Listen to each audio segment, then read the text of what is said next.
Hello. Hi, welcome back to the Lexi and Lucie show. This is a little bit of an aftermath of our breastfeeding video. We had somebody reached out to us and said that we didn't address women who have low milk supply. And so we wanted to talk a little bit about that today. Just to let you guys know, we are obviously not experts. We're just kind of as clueless as you guys are out there. Yeah, we're not doctors, so we're only going to be talking about things that are over the counter and different foods. Nothing that can be prescribed to you from just suggestions from a medical doctor. So Lucie, what did you use for milk supply? Because even though we talked about like leaking and stuff, I think there are phases where every mom goes through where their milk supply does drop. I had a couple of dips. One huge dip was when Sloan started sleeping through the night, which was around 2 months. So I think that's a big one for a lot of moms. Once the baby starts sleeping through the night, you're like, should I pump?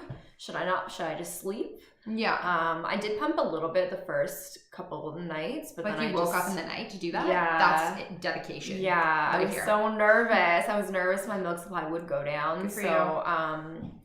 I did pump a couple of times through the night, but other than that, then I just kind of, let my boobs adjust. When I did feel a major milk dip, I did lactation tea. That was the one thing that I did.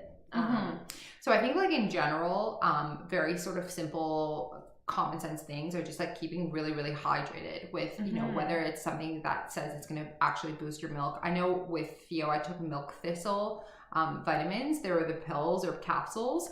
I didn't actually notice if that's what's in this tea as well. I brought it down. It's Mother's Milk and it has milk thistle in it. And this is something you can just get at your local Shoppers or CVS.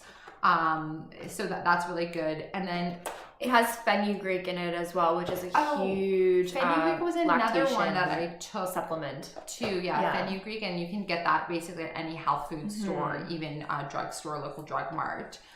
In terms of food, you were saying also like don't stop feeding. Well, I've got a couple of tips off of Mayo Clinic. So we can just go through those. The first one is breastfeed as soon as possible within the first hour of the baby's birth. Just kind of straightforward. A lot of nurses make sure that you do that anyways.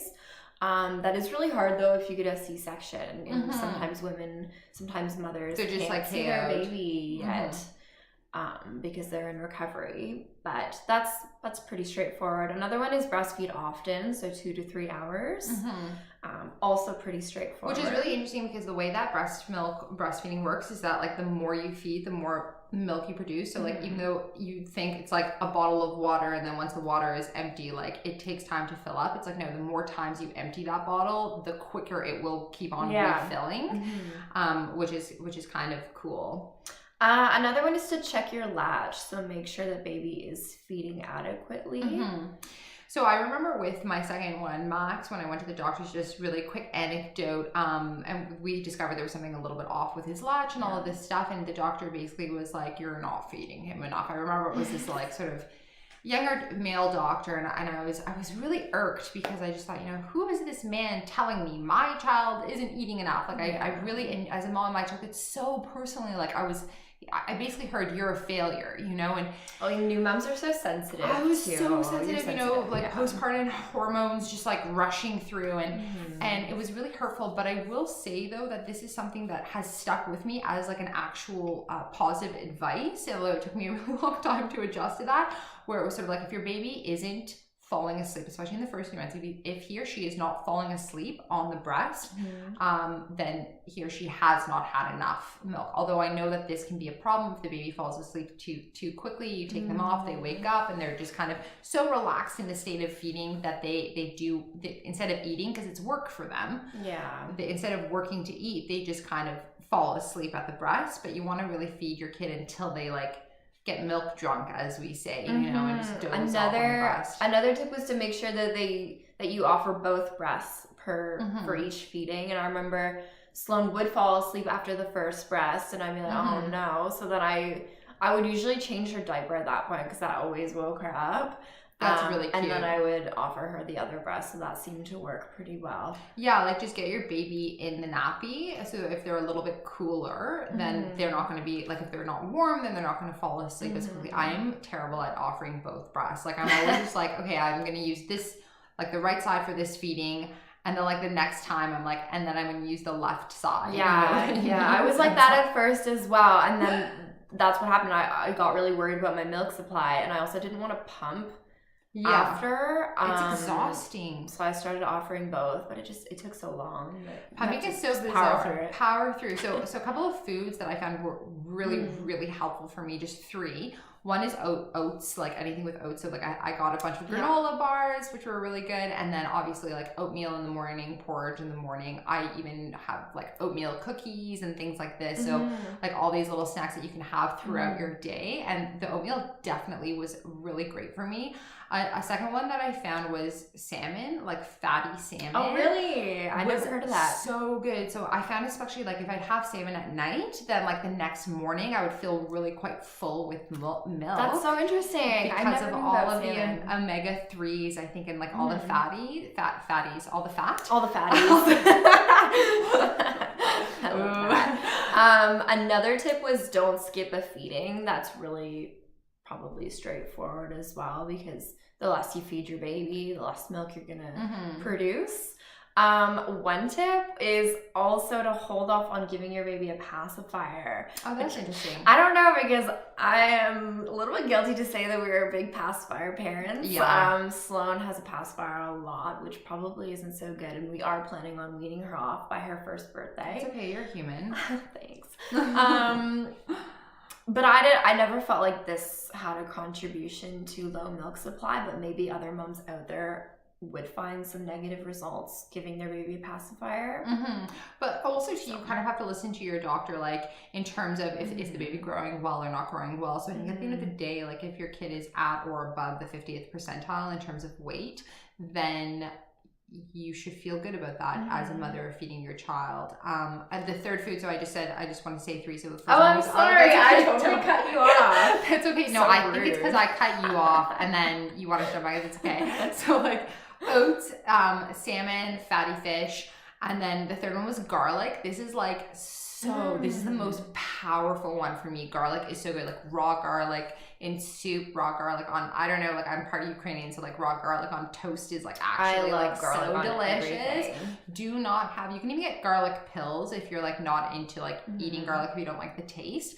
But tzatziki, things like this, but don't have it on an empty stomach because it will give you indigestion. So, and like just like warn your like spouse that you're gonna be eating a lot of garlic and like stinking up the house. Like eat it together.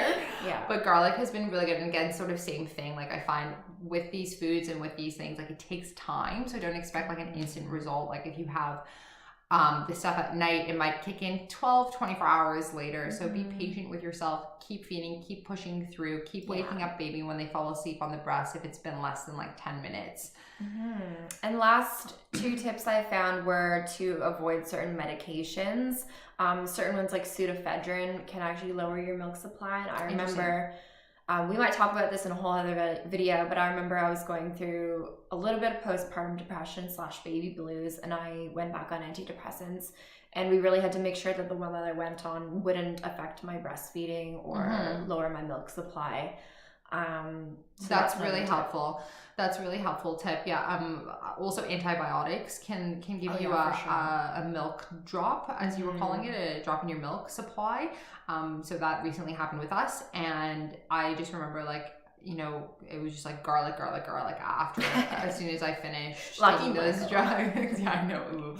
So also a really, really amazing resource for all this stuff is Dr. Newman. I don't know if any of you are located in the GTA in the Greater Toronto area, but Dr. Newman has a clinic here, and he basically can make like a woman who hasn't given birth actually lactate. Like, I don't know, he's like some miracle doctor. It's really quite You were mentioning incredible. That same-sex couples have actually he's both been able to feed their child. It's insane. It's really kind of cool. And he's like in our town here, which I feel really blessed about. And you know, and a lot of these lactation consultants, you want to make sure that they have the Dr. Newman method, because that's, in my opinion, I think that's sort of the foolproof one. He's been around for ages, and it's really awesome. He's just like the Dr. Boob guy. Like he knows what's up.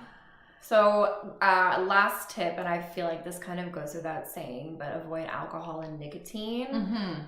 Those can both not only affect your baby, but they can also lower your milk supply. And it's funny because I remember when Sloan was born, people were like, oh, like here's a beer. It'll help stimulate your milk production. But it actually doesn't. So they say that like with hops. Sadly, it's a myth, but yes, hops. Well, I don't know if it is.